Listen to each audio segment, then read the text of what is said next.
Aleluia. Está feliz com Jesus nessa manhã? Tem alguém ainda com frio aí? Tem um ou dois aí, aleluia. Mas até o final Jesus já te esquentou, amém? Aleluia. Glória a Deus. Vamos ler aqui um texto para a nossa meditação. 2 Coríntios capítulo 5, verso 17. 2 Coríntios 5, 17. Olha o que diz aí. E assim, se alguém está em Cristo, é nova criatura. As coisas antigas já passaram, eis que se fizeram novas. Coloca para nós na NVI, por favor. Olha o que diz aí na NVI. Portanto, se alguém está em Cristo, é nova criação. As coisas antigas já passaram e surgiram coisas novas. Amém? Eu gosto muito desse texto, porque é um texto que traz uma revelação tremenda para a vida de cada um de nós aqui nessa manhã. Esse texto está dizendo que em Cristo, para aquele que está em Cristo, coisas antigas, a velha vida, já passou. Que essa pessoa que está em Cristo é uma nova criatura. A NVI diz é uma nova criação. O que esse texto está dizendo é que Deus recriou todas as coisas em Cristo, de modo que a vida que nós temos em Cristo agora é totalmente nova. Amém? Aquelas coisas velhas que diziam respeito ao nosso velho homem, a velha criatura, passou. Aquelas tribulações do velho homem por conta do pecado, passou. Aquelas dificuldades por conta do velho homem e por conta do pecado cometido por ele que a gente tinha, passou. O texto diz que nós vivemos em novidade de vida. Deus recria todas as coisas em Cristo e para nós agora o contexto é totalmente novo. Amém? Você acredita mesmo nisso? Você acredita que Deus fez tudo novo? Você acredita que a tua vida mudou? Você acredita que a palavra de Deus é verdade? Que aquilo que Deus diz a nosso respeito nessa nova criação é de fato como Deus diz que é? Você acredita que foi perdoado? Você acredita que a unção do Espírito de Deus está sobre você, sobre a sua vida? Você acredita nas promessas da Bíblia? Acreditamos. Não é isso que acabamos de ler? Que tudo foi feito, refeito e que tudo é novo agora? Mas uma questão surge ao longo desse universo. Se Deus criou tudo e tudo é novo, por que tanta coisa da minha vida ainda parece igual?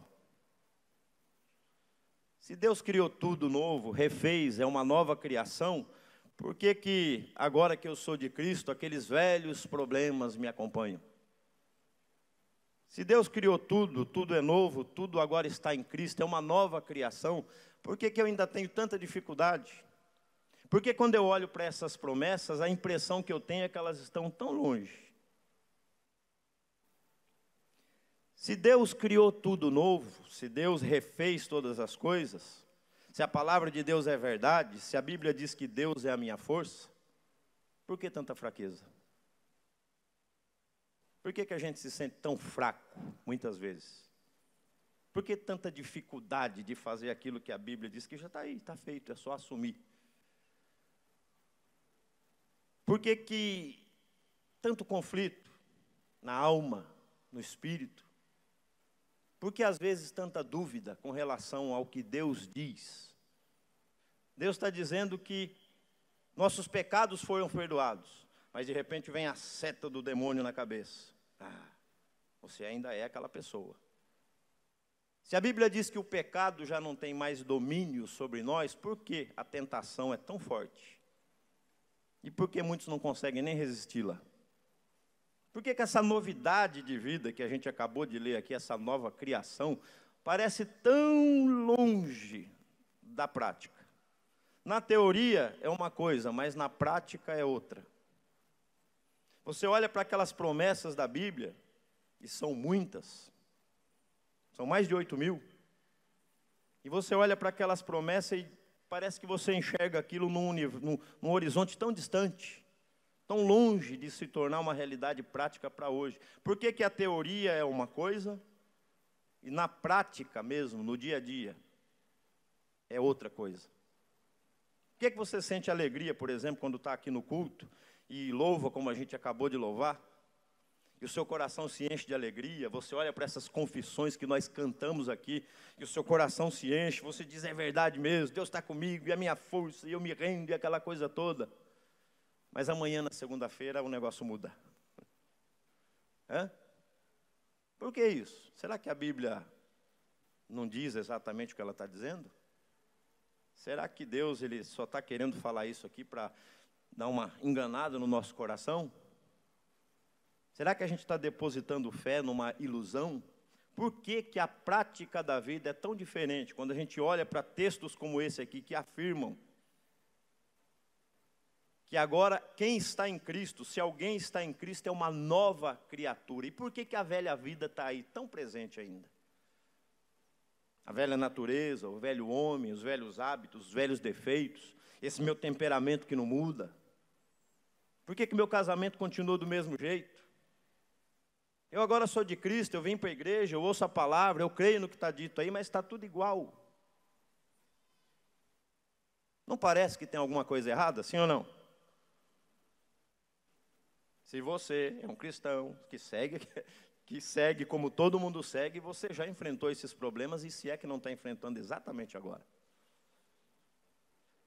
Mas qual é o grande problema disso aqui? Será que realmente eu posso crer no que a Bíblia diz, sim ou não? Quem acha que Deus fala a verdade?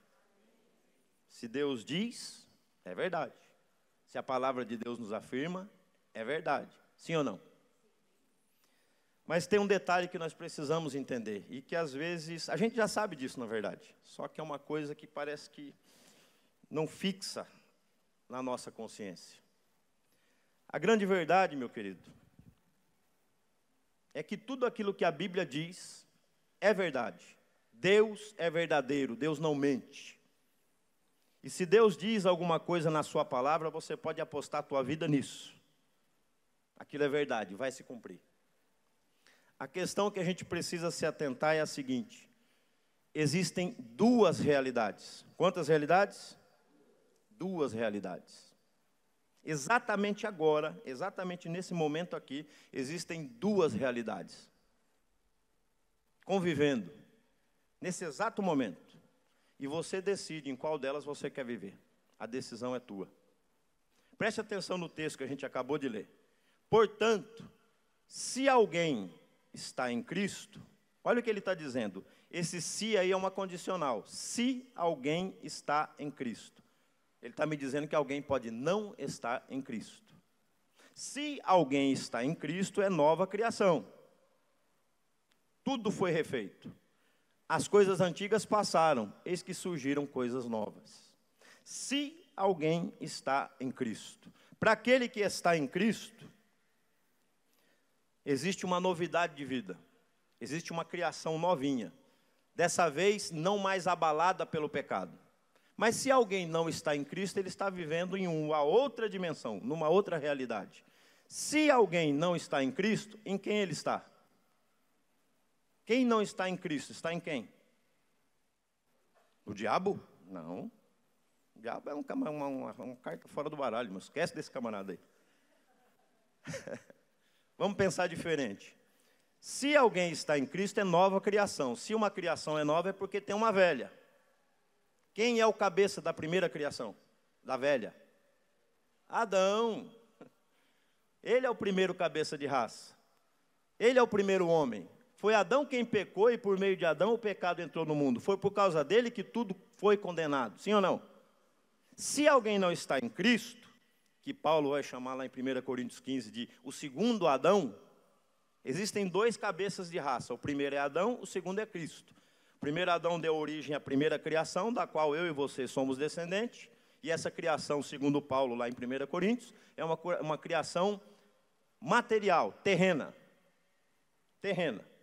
Mas tem a segunda criação, o segundo Adão. Nele Deus refez todas as coisas. E esse é do céu, esse é espiritual. Então nós temos duas realidades aqui, uma em Cristo e a outra em Adão. Se alguém está em Cristo, é nova criação, mas se alguém não está, ainda permanece na velha. E qual das duas é verdadeira então? As duas. As duas. Se você está em Adão, você vive exatamente como Adão. A gente sofre e a gente está realmente aqui, nesse mundo, e a gente sofre as intempéries desse mundo, você sofre os problemas desse mundo, as consequências do pecado estão sobre nós. É uma realidade, sim ou não? Não é mentira. Aqui dói, aqui a gente sofre, aqui tem enfermidade, aqui tem problema. A gente vê isso toda hora, não é uma mentira essa primeira criação. Mas existe a segunda criação. E nessa Deus diz que Ele levou sobre si as nossas enfermidades, tem cura. Nessa aqui, nós somos mais do que vencedores. Nessa daqui, o pecado não tem mais domínio sobre nós. Nessa daqui, você é mais do que um vencedor em Cristo. Nessa daqui, você é um filho amado de Deus. Nessa daqui, você pode todas as coisas em Cristo. Todas as promessas dessa nova criação foram feitas em Cristo. Ele é a base do novo concerto. Paulo diz que ele é o alicerce. Se alguma coisa vai ser construída sobre Cristo. É nele que tudo funciona. Não há nada fora dele. E essa realidade, ela está aqui, meus queridos. Uma e outra. Uma e outra. Qual é o nosso problema? O problema é que parece que uma hora nós estamos aqui e outra hora nós estamos aqui. Uma hora a gente crê, outra hora a gente não crê. Uma hora você está debaixo de uma alegria porque Deus te deu vitória e de repente no minuto seguinte você já está abalado porque um problema surgiu. Mas o fato é que existem essas duas realidades. O problema é que a gente nem sempre está consciente das duas. O problema é que quando a gente está aqui em Adão, sofrendo os problemas do dia a dia, parece que só tem isso. A gente não consegue enxergar uma luz, não consegue enxergar uma saída, não consegue enxergar um meio de sair daquela situação problemática. E tem hora que, estando aqui, parece até que Deus se esqueceu de você. Sim ou não? Está sozinho, abandonado. Mas nada disso é verdade, meu querido. A Bíblia diz que em Cristo nós já estamos assentados nas regiões celestiais. Onde é que você está agora? Sentado aí na sua cadeira, estou te vendo. Mas a Bíblia diz o seguinte, que em Cristo nós já estamos assentados nas regiões celestiais. Olha aí a outra dimensão. Há uma realidade aqui, mas existe uma realidade com Deus lá. Há uma verdade aqui, mas já existe uma verdade lá. Eu quero te mostrar aqui um texto, só para a gente fundamentar isso aqui, para você entender que isso aqui realmente é uma verdade. Vamos ler aqui primeiro Efésios, só para fundamentar o que eu acabei de dizer. Efésios 1:3. Efésios 1:3. Bendito seja o Deus de Pai de nosso Senhor Jesus Cristo, que nos abençoou com todas as sortes de bênção. Aonde? Nos lugares celestiais. Na outra região, na outra dimensão. Percebe? Ou seja, tudo que Ele fez, já fez em Cristo e já nos foi entregue em Cristo. Nessa outra realidade. Nesse outro mundo, digamos assim. Se você é um pouquinho mais nerd, é como se fosse um universo paralelo aqui. Quem gosta desses filmes de ficção científica já entendeu o que eu estou dizendo, né? É uma outra realidade. O apóstolo Paulo, lá em Colossenses capítulo 3, ele diz assim, olha, você já ressuscitou com Cristo. Morreu com Ele e ressuscitou com Ele. Se é assim, pense agora, não nas coisas que são da terra. Coloca para nós aí, meu querido. Colossenses 3, verso 1. Portanto, já que vocês ressuscitaram com Cristo, procure as coisas que são do alto, onde Cristo está assentado à direita de Deus. Olha lá. Verso 2. Mantenha o pensamento nas coisas do alto, não nas coisas... Olha a outra dimensão. Primeira, segunda. Verso 3. Pois vocês morreram e agora a sua vida está escondida com Cristo em Deus. Você já está. Não é que você estará quando morrer, depois de morrer. Verso 4. Quando Cristo, que é a sua vida, for manifesto, então vocês também serão manifestados com Ele. Estão compreendendo? Existem duas realidades. Uma que é essa aqui, que está diante dos nossos olhos, e a outra em Cristo.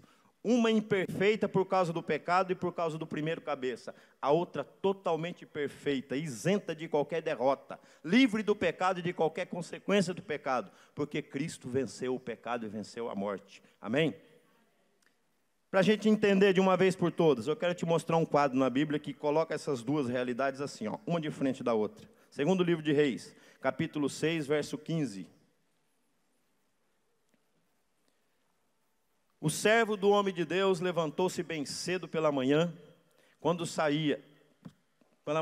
e quando saía, viu uma tropa de cavalos e carros de guerra que havia cercado a cidade. Então ele exclamou: "Ah, Senhor meu, o que faremos?"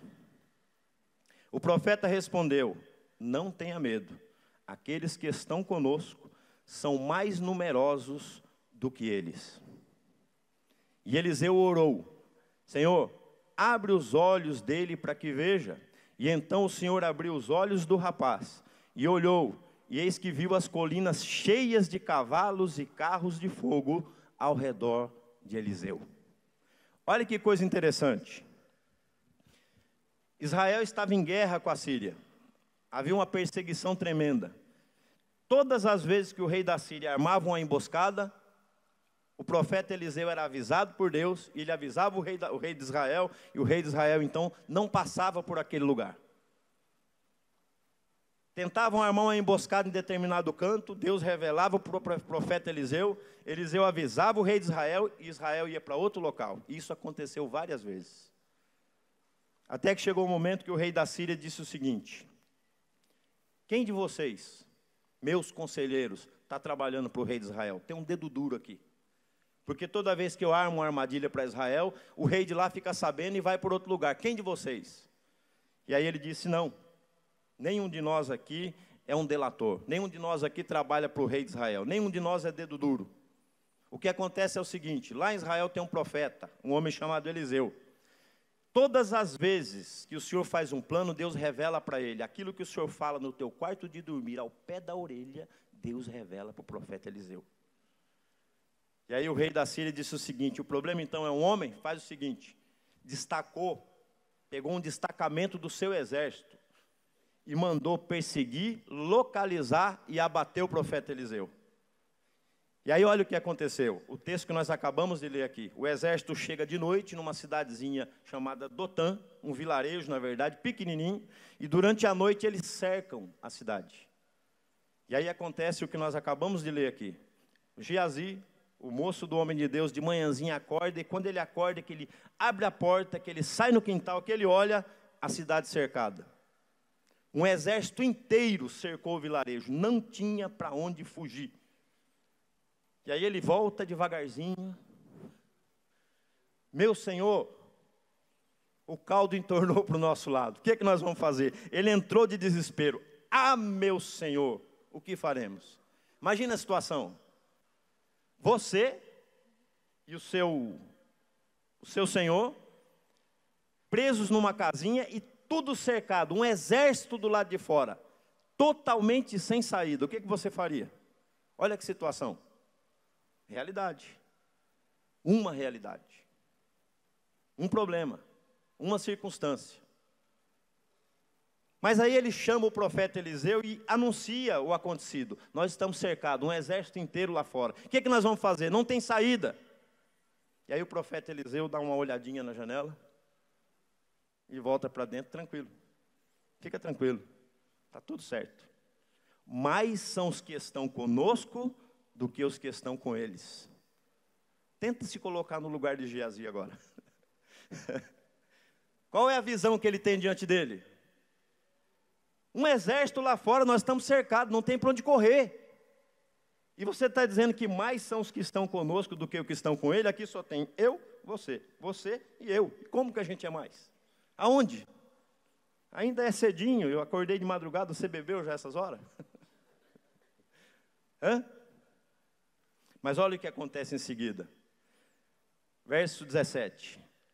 Eliseu fez uma oração: "Senhor, abre os olhos dele para que veja." Então o Senhor abriu os olhos do rapaz e olhou e viu as colinas cheias de carros e cavalos de fogo ao redor de Eliseu. A segunda realidade. Preste atenção. No momento, quando os olhos dele estavam naquela situação de tudo cercado, o desespero, o medo. O moleque ficou pálido, sumiu o sangue. Pensa que situação. E o exército lá fora armado. Escudo, lança, arco e flecha. Soldado treinado, para onde eles iam correr? Mas no momento seguinte, quando ele abre os olhos e enxerga a outra realidade, a realidade de Deus, o que nós chamamos de reino de Deus, e ele olha a montanha repleta de carros e cavalos de fogo. Não mudou, ele olhou embaixo, aquele exército assim, lotado, fechando a cidade. Mas quando ele olha um pouquinho acima, a realidade do céu. Aí a coisa mudou. Agora sim, agora... Aleluia. Pode vir, pode vir, pode vir. E no momento que, se você continuar lendo, você vai ver que no momento que Deus abre os olhos do Geazi, Eliseu faz uma oração também e os olhos dos soldados que estavam cercando a cidade se fecham. Ficaram cego, inteirinho. O exército ficou cego. Tinha que se apalpar. E aí o Eliseu já aproveitou a situação. Não, ele não está aqui não, mas eu sei onde ele está. Vem comigo, segue o som da minha voz. Levou eles lá para Samaria, colocaram diante do rei de Samaria. Mas o que eu quero ressaltar aqui é o seguinte, perceba, existe uma realidade, essa aqui, e existe uma realidade do céu. Existe uma realidade do mundo espiritual. O problema é que a maioria das vezes nós estamos focados aqui, como Geazi. E se você focar na situação só que está diante de você, qual é o resultado? Medo, pavor, desespero. Depressão, angústia, fim de linha, porque você não consegue ver uma saída. Quando você olha só para essa situação aqui, que está diante dos teus olhos, o que você ia fazer se fosse Geazi, cercado dessa forma? Suponha que Eliseu não estivesse lá, e a única realidade que ele enxergasse era essa, aquele lugar cercado por um exército inimigo. O que você ia fazer? Você ia sair com as duas mãos levantadas, acenando uma bandeira branca, você ia se render, você ia se entregar. E não é isso que a gente faz na maioria das vezes? Porque você não enxerga a outra realidade que está aqui, e está preso somente nessa daqui, humana, na dimensão de Adão, cercado na circunstância desse mundo. É assim que a gente faz na maioria das vezes. O pecado te cerca, a tentação te cerca, e você diz, não tem jeito, é mais forte do que eu. E aí você se entrega. O problema vem... Não, esse agora não tem como sair, aqui não tem saída, aqui não tem jeito, não tem maneira de mudar essa situação. E se entrega. Quantas e quantas e quantas e quantas vezes a gente está determinando a nossa vida em relação somente à circunstância que a gente está enxergando. E aí é óbvio, você vai dizer que não tem jeito. É óbvio, você vai dizer que não tem saída. Porém, quando Deus abre os nossos olhos... e a gente enxerga a realidade de Deus, você vai ver que aquela situação era perigosa sim, mas o livramento já estava pronto da parte de Deus. A provisão vem. Você está aqui cercado pelo pecado, a tentação, não é? E você olha para aquilo e fala, não tem jeito, é mais forte que eu. Mas se você olhar para outra realidade, você vai ver assim, Jesus já venceu o pecado, e Ele está dizendo que o pecado não terá domínio sobre mim. Eu posso passar por essa situação e não me render ao pecado. Eu posso passar por essa situação e não me render às circunstâncias. Eu não preciso me prostrar diante das circunstâncias que eu estou vendo aqui. Há uma outra realidade da parte de Deus, e essa sim é verdade. Quem acredita que Deus diz a verdade? Se Deus está dizendo que o pecado não vai ter mais domínio sobre mim, perceba, é uma realidade.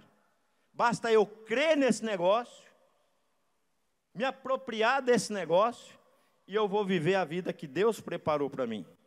E não a vida que o diabo está tentando impor para mim. Percebe, meus queridos?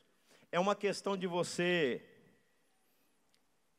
entender, ou melhor, conscientizar-se de que existem essas duas realidades. E que estar em uma ou estar na outra é uma escolha minha. Tá certo, eu entendi, Zé. Então existem duas realidades. Uma perfeita... e essa outra imperfeita que a gente vive aqui. A dimensão de Adão, a dimensão da carne, essa dimensão condenada. Aliás, uma dimensão passageira. Ela já passou. Tudo que existe nessa dimensão aqui vai passar. Tudo, absolutamente tudo. Mas essa aqui é eterna. Essa aqui vai durar para sempre, porque o rei desse lugar aqui, vai reinar eternamente. Ou seja, tudo que existe aqui é eterno. Então existe uma realidade perfeita e uma realidade imperfeita. Existe uma realidade em Adão e existe uma realidade em Cristo. Existe essa realidade eterna e uma passageira. Como é então que eu consigo passar de uma para outra? Ou vivendo aqui como eu estou, trazer a realidade daquela lá para cá. E aí entra o negócio que a gente fala bastante. A gente gosta muito de falar nisso, mas às vezes nem entende o que é. A fé. O único canal que existe de ligação entre esses dois mundos é a fé. O justo viverá da fé. E se ele recuar, a minha alma não tem prazer nele. Essa frase, ela é dita pelo menos 3 vezes na Bíblia inteira. O justo viverá da fé. O justo viverá da fé. É dita uma vez lá no livro de Abacuque, outra em Romanos e uma em Hebreus. Hebreus 10, 38, o escritor aos Hebreus, diz que o justo viverá da fé. Mas o meu justo viverá pela fé, e se ele retroceder, não me agradarei dele. Põe o 39 também. Nós, porém, não somos dos que retrocedemos e são destruídos, mas dos que creem e são salvos. O único meio, o único canal de ligação entre esses dois mundos, essas duas realidades, é a fé. E sem fé é impossível agradar a Deus. Hebreus 11, 6.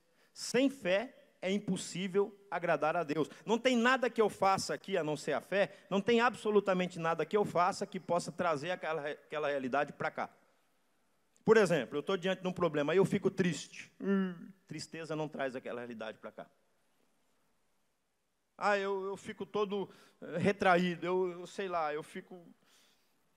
entro em depressão, eu entro em angústia, eu entrego a minha alma à tristeza. E tristeza não traz aquela realidade para cá.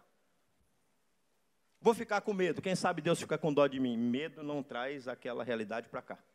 A única coisa que traz essa realidade para cá é a fé. O único meio pelo qual Deus aceita fazer qualquer coisa para nós aqui nesse plano é a fé. Observe como que você foi salvo. Algum dia, alguém chegou para você, pregou esse evangelho.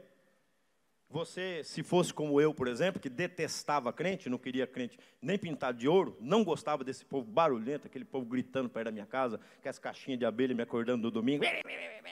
Você nem entendia o que o pregador falava. Para mim aquilo era meu Deus, rapaz, esse povo vive numa realidade que meu Deus, e olha que eu não sabia de nada, só moleque. Mas um dia alguém pregou o evangelho. E quando essa pessoa pregou o evangelho, aconteceu um negócio que nem você sabe explicar. De repente, parece que a sua visão espiritual foi aberta e de repente você enxergou Jesus. E você entendeu que ele morreu por você. E de repente uma fé surgiu no teu coração que você entendeu esse negócio e falou, não, eu realmente então eu aceito o que Cristo fez por mim. E naquele dia você se entregou para Jesus. Olha o que aconteceu naquele dia, a tua visão espiritual foi aberta. E você enxergou Jesus, enxergou o sacrifício dele, enxergou o amor de Deus, enxergou que você era um pecador. Você nem sabia que você era pecador, lembra? Você achava que tudo que você fazia era o jeitão da vida, é assim mesmo, tem que ser. Essas coisas eu até gosto de fazer esse negócio. Vocês estão chamando de pecado, mas eu chamo de coisa que eu gosto. É ou não era? Mas aí você entendeu que isso aqui que você chamava de estilo de vida que você gosta, é na verdade um estilo de vida que desagrada a Deus. E a ficha caiu, e você, opa, peraí. Como é que você acha que essas coisas aconteceram?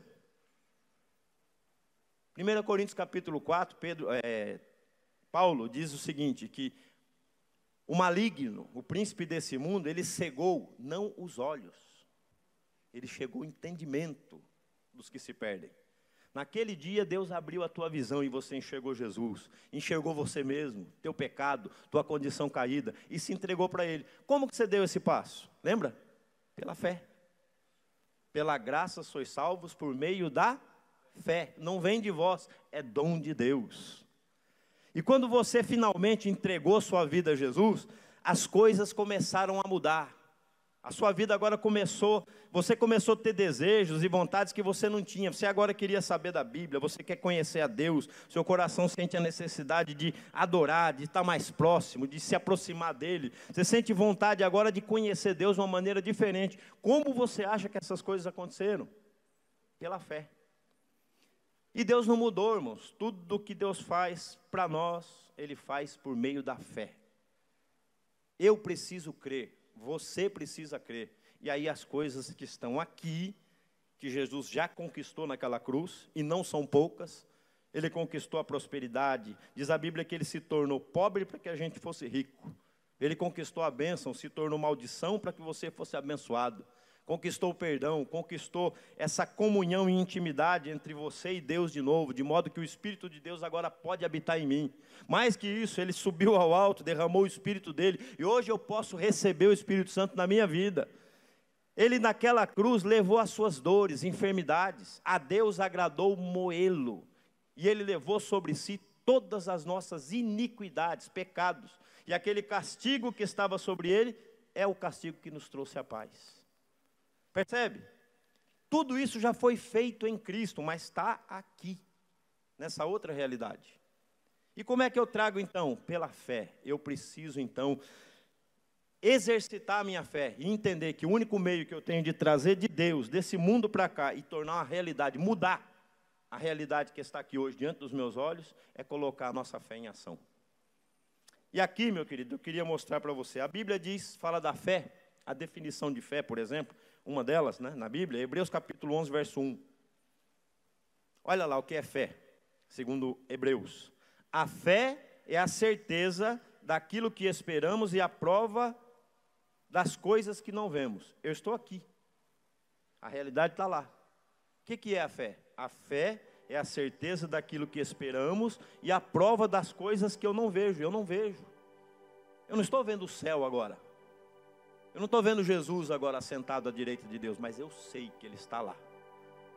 A realidade que está diante de mim é uma, mas eu sei que lá tem uma outra realidade que pode mudar essa aqui. Como é que eu trago aquela? Desse jeito. Eu creio na palavra. A fé é a certeza. Há uma versão aí que diz que a fé é o firme fundamento, alicerce. A fé tem um alicerce, a fé tem um fundamento. Fé não é salto no escuro. A fé tem uma base. Qual é a base da fé? A palavra. Tudo que Deus fez, fez pela palavra. Como que essa realidade que está agora aqui, diante de nós, foi feita? Gênesis 1:1. No princípio, diz lá que o mundo, a existência, a criação, tudo era sem forma e vazio. O Espírito de Deus, no princípio, né, se movia sobre a face das águas. E em seguida Deus disse, haja. Haja. A palavra de Deus criou todas as coisas que estão nesse mundo aqui. Deus criou esse universo por meio da palavra. Como que essa outra realidade aqui foi criada? Por meio da mesma palavra. Por meio da mesma palavra. Então, se isso aqui, a base desses dois mundos é a palavra, eu preciso olhar para a palavra e crer na palavra. Se Deus diz perdão, é perdão que tem. Porque Deus não mente, amém? Se Deus diz cura, é cura que vai haver. Porque Deus não mente, Ele não pode mentir. Se Deus diz salvação, é salvação que vai acontecer. Porque Deus não mente, eu preciso crer nessa palavra. E viver em cima dessa palavra. Dedicar a minha atenção, os meus ouvidos, tudo que eu tenho, tudo que eu sou a essa palavra. Crer na palavra é crer em Deus. Duvidar da palavra é duvidar de Deus. Se Deus diz, o Senhor é a minha força, e você diz, mas eu estou tão fraquinho, eu estou tão assim, o que você está dizendo na verdade? O Senhor está dizendo aí, não é bem assim. O nome disso é dúvida. Tiago diz assim, se alguém tem falta de alguma coisa, peça a Deus que dá. Se alguém tem falta de sabedoria, peça, que Deus não lance em rosto. Peça, porém, com fé, não duvidando em seu coração. Não duvidando em seu coração. não como as ondas do mar. Como é que a onda vem? Você olha para a onda, numa certa distância ela vem grandona, grandona, se avolumando, se avolumando. A hora que chega na praia ela vai murchando, murchando, murchando, murchando e acaba em espuma na praia. Inconstante, depois ela volta. Não é assim?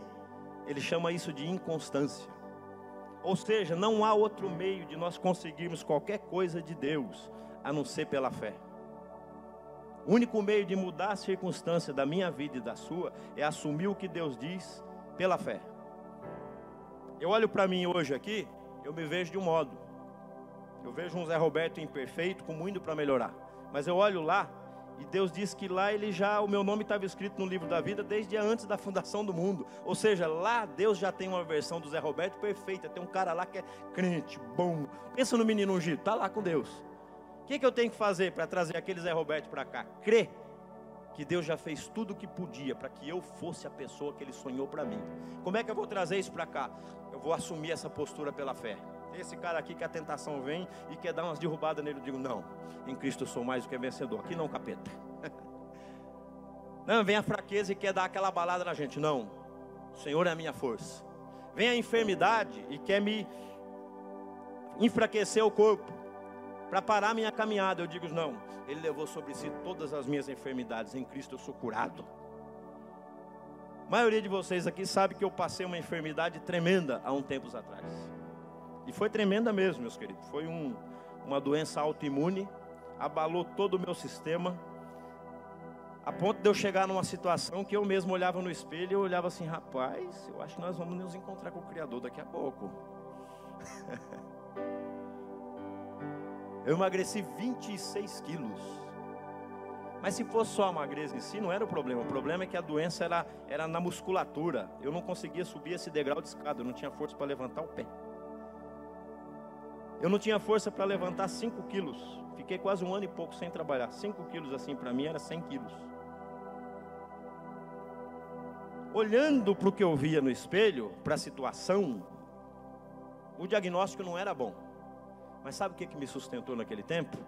As promessas que Deus tinha na minha vida. Eu comecei a me lembrar quando eu me converti.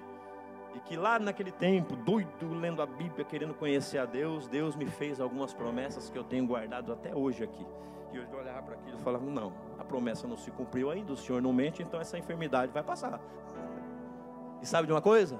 Ela passou. Ela passou.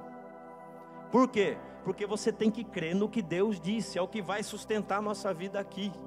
Quando você olha para o que Deus falou e acredita no que Deus falou, e se agarra no que Deus falou e vive pelo que Deus falou, você tem vitória. Você tem condição de passar pelos problemas, pelas lutas, pelas enfermidades, pelas dificuldades da vida e vencê-las. Existem 2 tipos de fé. Existe uma fé que é da cabeça e existe uma fé que é do coração. Tem uma fé exemplificada, por exemplo, por Tomé. Você vai ver esse relato lá em João 20, verso 24 em diante. Jesus ressuscita e aparece para os 12. E quando ele aparece, ele se apresenta, ele mostra as mãos, ele mostra os lados e fala, ressuscitei. E dá um comissionamento para eles. Porém, Tomé não estava presente. E aí os discípulos, quando Tomé chega, diz, olha, nós vimos o Senhor, Ele apareceu aqui para nós. Qual foi a fala de Tomé? Se eu não ver e não tocar. Tudo que a gente aprende aqui, nesse mundo aqui, nessa dimensão, vem pelo sentido. É o que você vê, é o que você ouve, é o que você toca, é o que você cheira, é o paladar. Tudo vem pelo sentido, não é?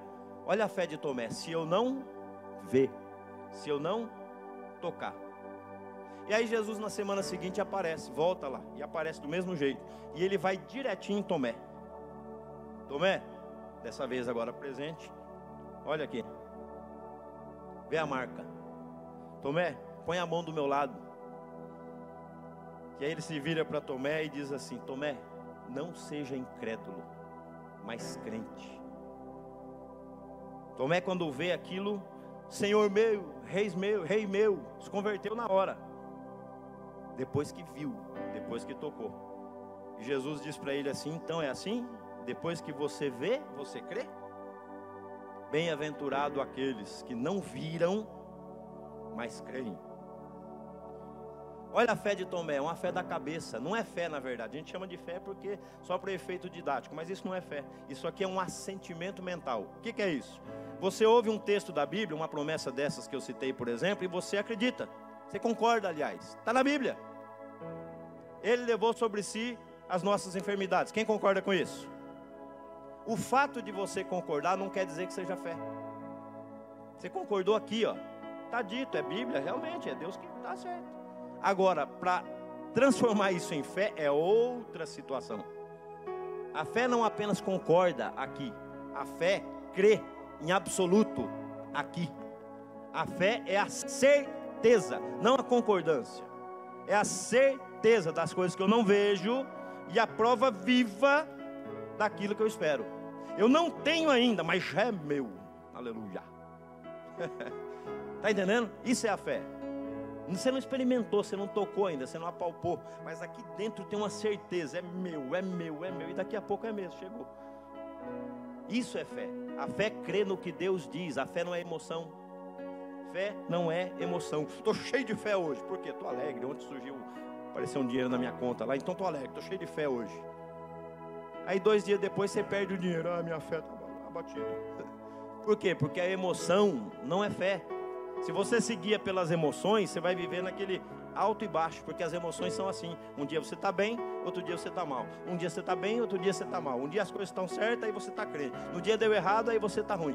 Se você guiar a sua vida dessa forma, pelas emoções, você vai viver nesse... A fé não. A fé é depositada na palavra de Deus, e Deus não muda. Se a fé está na palavra e Deus não muda, quer dizer que a minha vida de fé é uma vida constante. Então quer dizer também que quando eu estiver num momento ruim e vivo pela fé, esse momento ruim não vai definir minha vida. É só um momento ruim, daqui a pouco ele passa. É só uma dificuldade, daqui a pouco passa. É só um problema, daqui a pouco passa, porque eu vivo pela fé. 2 Coríntios capítulo 5, verso 7. Porque não vivemos pelo... Bota lá, meu querido. Porque não andamos, porque andamos por fé e não por vista. O crente anda pelo que crê, o crente não anda pelo que vê. Então observe, a situação está diante de você agora, ela não é mentirosa, realmente é uma situação ruim. Porém, se você passar a olhar para cima dela e olhar a outra realidade, você vai ver que isso aqui é passageiro. Tem uma solução da parte de Deus para esse problema. Tem uma saída da parte de Deus para esse problema. Agora existe o outro tipo de fé. Eu disse que tem 2. Tem a fé do coração. Essa é a fé de Tomé. É um assentimento mental. Parece com fé, mas não é. Um exemplo de fé do coração na Bíblia é Abraão. Abraão levou 25 anos para conquistar uma promessa da parte de Deus de ser pai de um filho. 25 anos. E agora que ele tem o menino agora já crescidinho, e o texto diz que ele se apaixonou pelo menino. De repente um dia aparece Deus e diz assim: Abraão, pega o filho a quem você ama e oferece para mim em holocausto. Abraão não questionou. Abraão já tinha aprendido o que era fé. O que é fé? Fé é crer em Deus. Fé é confiar no que Deus diz. Se Deus diz, está dito. E Abraão não questiona. Leia o texto lá, você vai ver que Deus deu para ele a instrução: pega o filho que você ama e leva no monte e me oferece em holocausto. Você vai ver isso lá em Gênesis capítulo 22, verso 5 em diante. Ele não questiona, ele simplesmente vai. Andaram 3 dias até chegar no local que Deus falou. Quando ele chega no pé do monte, ele chega para os meninos que acompanharam. Ele disse assim: vocês ficam aqui. Fiquem aqui no pé do monte. Eu e o menino subiremos o monte, e depois de havermos adorado, voltaremos. Abre aí para nós, projeto para nós, é Gênesis capítulo 22, verso 5. Disse Abraão aos seus moços: ficai-vos aqui com o jumento, eu e o moço iremos ali, e havendo adorado, tornaremos. Plural. Agora, Abraão não sabia que ia sacrificar o menino lá em cima? Sim ou não? Sabia. Mas Abraão não sabia como também ia descer com o menino vivo. Deus ia ressuscitar. Abraão nem tinha visto o morto ressuscitar, nunca viu. Mas ele sabia que Deus não pode mentir. Como assim? Um pouquinho antes, bem antes, Deus disse: em Isaque será chamada a sua descendência. Deus falou, e se Deus falou, está falado. Deus não mente. Ele ia subir, ele ia matar o menino, mas Deus ia ressuscitar, porque Deus tinha uma promessa em cima do menino. Olha aí, o que é a fé? Fé é crer no que Deus falou. Se Deus falou, deposite a tua vida nisso. Deus não mente, Deus não é homem.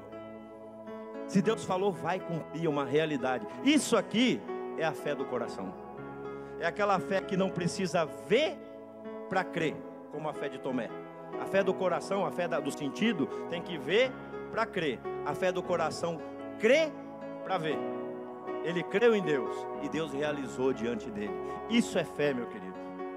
E nós precisamos aprender a viver pela fé, a enxergar como esses homens de fé aquilo que não está patente diante dos olhos. Em Hebreus 11, lá por exemplo, quando tem aquela galeria dos heróis da fé, no verso 27, fala de Moisés, que ele, sendo já grande, não teve aquela ganância, né? Não é nem ganância, aquela usurpação de ser chamado filho da filha de Faraó, aquela ostentação do cargo, da pompa, mas ele fugiu e depois recebeu o seu chamado. E o texto diz o porquê: porque ele via o invisível, via aquilo que não se pode ver com os olhos, ele via a outra dimensão, ele via a pátria, a sua verdadeira pátria. Ele não se prendeu a um cargo, a uma situação, mas ele tinha algo a mais na sua vida que ele sabia, estava preparado por Deus para ele. E nós precisamos aprender a andar dessa forma, por fé, por aquilo que Deus diz. Nós precisamos olhar essa palavra e honrá-la. Agora, como é que eu vou saber, Zé? Como é que eu vou me agarrar a essa palavra? Só tem um jeito, você precisa conhecer a palavra. Como é que você vai colocar diante de Deus uma promessa que você não conhece? Como que você vai chamar para a tua vida e se apossar de alguma coisa que você não tem conhecimento? É para isso que você precisa ler a Bíblia. E quando eu digo ler a Bíblia, não é só ler a Bíblia no título de conhecimento, de encher a tua mente. É conhecer essas promessas da parte de Deus que podem mudar a tua vida e a tua realidade. Quem está entendendo? Percebe que nós muitas vezes sofremos, a gente fala que é crente, a gente é intitulado de crente. Crente é o que crê, mas boa parte das vezes nós estamos derrotados por coisas pequenas, porque a gente não conhece o tesouro que está reservado para nós. Meu querido, Deus já fez tudo o que precisava para que você se tornasse uma pessoa mais do que vencedora. Tudo já está feito, tudo já está pronto. Nós só precisamos aprender a olhar pela e através da palavra. Olha uma situação que contrasta a maneira como você pode receber de Deus uma palavra, um milagre. O texto diz que era de madrugada, vento forte, o barquinho no meio do mar da Galileia, e de madrugada, no meio daquela ventania, vem um vulto, e os discípulos no barco, pensando que era um fantasma, começaram a gritar. Pensa, 12 homens gritando igual a menininha. Fantasma. Que coisa feia. Mas quando se aproxima um pouquinho mais o vulto, Jesus diz assim: a voz vem do vulto. Tenho medo, não tenho medo, calma, sou eu. E quando ele diz isso, Pedro, o mais afoito deles, diz assim: se és tu, diga-me que vá ter convosco. E Jesus disse: vem. Pedro se levantou, pulou na água, olha a cena, pulou na água e foi até Jesus. Olha aí a maneira de você receber um milagre. Como? Você olha para a palavra. Qual foi a palavra que Jesus lançou para ele? Ele pediu uma palavra, lembra? Se és tu, me dê uma palavra. Se és tu, diga que eu vá ter convosco. Pedro não era nem um pouco bobo, já tinha entendido o segredo da fé. Se Deus disser, está dito. Diga uma palavra. E Jesus disse, qual foi? Vem. Quando Jesus dá a palavra para ele, ele pula em cima. Pergunto para você, ele andou em cima do mar, das águas, ou andou em cima da palavra? Esse é o segredo para você conquistar um milagre: olhar para a palavra, crer na palavra e tomar uma atitude. E aí o milagre acontece. Mas o oposto também é verdadeiro. Qual é o meio de perder um milagre? Você tira os olhos da palavra, olha para a circunstância, vento, onda, e aí você vai afundar. Percebeu? Se você olhar para a palavra, você olha para o mundo de Deus, onde tudo é sustentado pela palavra dele e, logicamente, por ele. Então você anda em vitória. Você anda sob as ondas, não embaixo dela. Você anda sobre as águas bravas, não embaixo dela. Você anda sobre o problema e não no meio dele, desde que você se mantenha na palavra.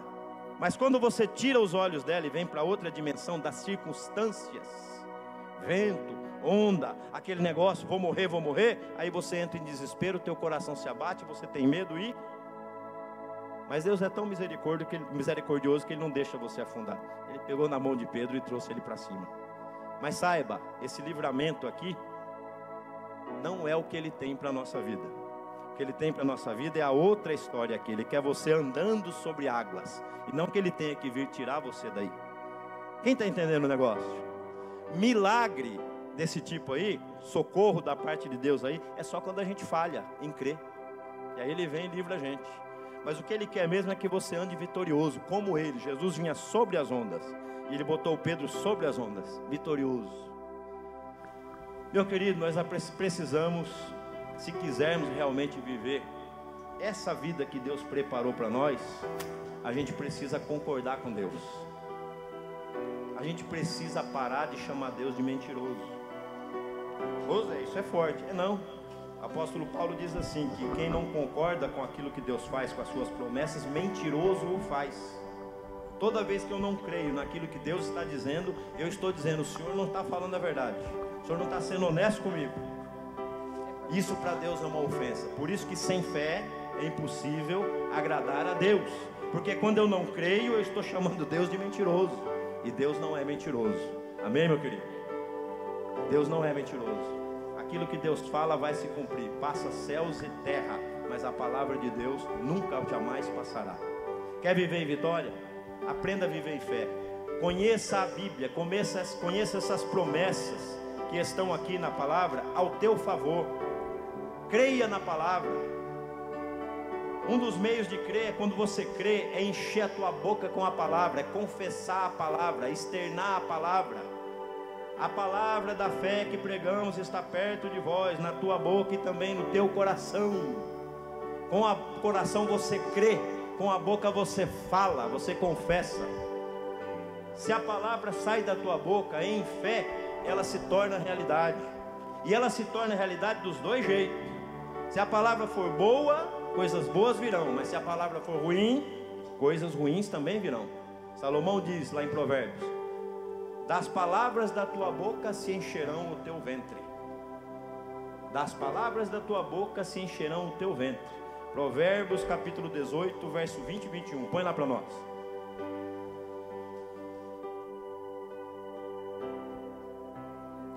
Do fruto da boca cada um se fartará. Do fruto da boca de cada um se fartará o seu ventre. Dos renovos do teu lábio se fartará. 21. A morte e a vida estão no poder da língua. Aquele que a ama comerá do seu fruto. A boca fala do que o coração está cheio. O que tem no teu coração? Se tiver coisa boa, fique tranquilo. Se você externar esse negócio, Deus, e você começar a confessar a palavra de Deus, o que Deus diz ao teu respeito, não o que você pensa ao teu respeito, porque o que a gente pensa a nosso respeito está baseado lá, no tipo de vida que eu tive. Mas o que Deus diz a meu respeito é de outro nível. Eu sei os pensamentos que tenho a respeito de vós, pensamentos de paz e não de guerra, pensamentos de bem e não de mal. O meu caminho é mais elevado do que o seu caminho. Deus sabe o que é melhor para mim, melhor do que eu. Então se eu confesso a palavra, se eu creio na palavra e boto ela para fora, ela se materializa e eu vivo em vitória. Mas se eu vivo me queixando da minha vida, falando mal, amaldiçoando tudo aquilo que eu sou, tudo aquilo que eu tenho, se o que eu confesso é palavra negativa, eu não tenho, eu não posso, eu sou fraquinho, eu não vou, eu não consigo, e vou trazendo só palavra negativa, fica tranquilo. Isso lembra que eu falei? As duas são realidade verdadeira, nenhuma é mentirosa. Se é isso realmente que eu confesso, é isso que eu vou viver. Das palavras da minha boca se encherão o meu ventre. A minha pergunta hoje para você é o seguinte, e aliás é o tema dessa mensagem: em que mundo você vive? Nesse? O mundo de Adão? Ou nesse? O mundo de Cristo? Se você vive nesse mundo de Cristo, fique tranquilo. Deus vai fazer de tudo para tornar real tudo aquilo que Ele já planejou para você. Você vai ser abençoado, vitorioso, prosperar em todas as áreas. Mas se você insistir em viver aqui pelas circunstâncias, porque você é como Tomé. Tomé era um cara lógico, A mais B. Tomé, se tivesse vivo hoje, ele seria talvez um cientista, um camarada da lógica. Não, eu tenho que ver para eu crer, eu tenho que botar minha mão, senão eu não creio. Era o cara da lógica, científica, aquela mente científica. Mas lógica e ciência não tem nada a ver com fé. Fé tem a ver com o que Deus diz. E o que Deus diz, na maioria das vezes, para nós, parece loucura. Mas sabe de uma coisa? A loucura de Deus é mais sábia do que os homens. Amém? Deus tem o melhor para nós. Está disposto a andar em fé? Quer realmente viver tudo aquilo que Jesus conquistou na cruz para você? E é verdade, vai acontecer? Está disposto? Então se levante em fé, dê um brado de vitória e diz: eu vou assumir aquilo que Jesus já conquistou. Eu vou me posicionar em fé, eu vou me posicionar na palavra, eu vou andar sobre ela, eu não vou duvidar, eu não vou afundar, eu vou andar em vitória para a glória do santo nome de Jesus. Deus é poderoso, meu querido. Deus já fez, a obra já foi consumada, não tem mais nada para fazer. Tudo que eu preciso agora é assumir a verdade de Deus em fé. O justo viverá da fé, e ele não pode recuar jamais. Mas eu disse que a gente precisa confessar. Vamos aproveitar agora e fazer uma boa confissão? Bora? Quero que você feche teus olhos. E fechar os olhos aqui não é só para você fechar por fechar mesmo. Eu quero assim, fechando os olhos, você está fechando os olhos para essa realidade aqui, que talvez você esteja enfrentando agora. Realidade de problema, realidade de dificuldade, realidade de limitação, realidade de perseguição, enfim, realidade de pecado, sei lá. Você vai fechar os olhos para essa realidade e você vai confessar a verdade da palavra de Deus sobre a tua vida. Amém? Então você vai confessar agora com muita fé. Fala isso com fé. Amém? Diz assim: eu sou filho amado do Pai. Eu sou salvo. Sou perdoado. Sou justificado. Sou abençoado. Sou próspero. Sou curado. Meu corpo é forte. Onde eu tocar as minhas mãos prosperará. Eu sou a luz do mundo. Eu sou sal da terra. Sou templo do Espírito Santo. Sou mais do que vencedor. Sou videira frutífera. Sou embaixador do céu na terra. O Espírito do Senhor está sobre mim. Ele me ungiu para pregar as boas novas do Evangelho, abrir os olhos dos cegos, dar liberdade aos cativos do diabo. Eu vou cumprir o meu chamado.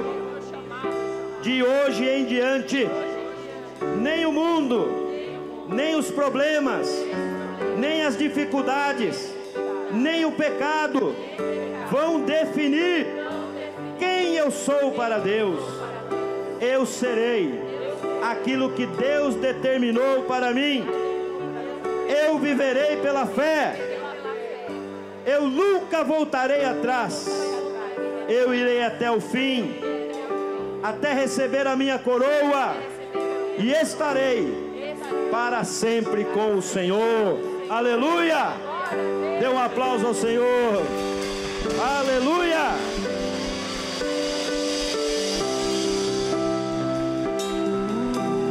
Viva a verdade de Deus para você.